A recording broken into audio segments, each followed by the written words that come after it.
Isipin mo, anak, ang bawat tunog na lumalabas sa aking bibig ay parang isang mahika. May kahangahangang kapangyarihang mag-transform ng ating mundong ito. Mula sa nakakalibang na ugong ng leon hanggang sa mapayapang pagdapo ng simoy ng hangin. Narito ako para buhayin silang lahat. Wow, Pocholo! Ano bang nangyari para maging ganito kahanga-hanga ang iyong kakayahan? Talaga namang may kababalaghan ng bawat tunog na lumalabas mula sa iyong bibig. Nagsimula ako dito mismo sa aking silid. Nagtatrabaho at nag-eksperimento sa iba't ibang tunog na kaya kong likhain mula sa aking boses. Nakakatuwang isipin na ang boses ko ay may kapangyarihang lumikha ng magic.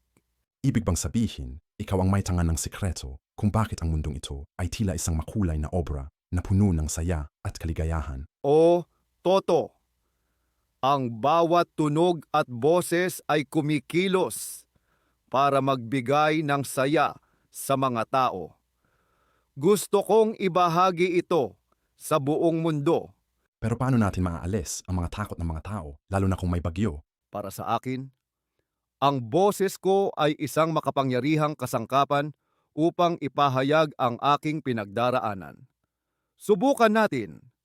Ulano, humiwalay ka na. Naway bumalik ang araw at tayo'y magsaya ng sama-sama. Wow! Pocholo! Parang talagang nakikinig sila sa'yo. Ang galing mo. Tama ka, Toto. Nangako ako na ipapakalat ko ang mensahe na ang boses ay hindi lamang ginagamit sa pakikipag-usap.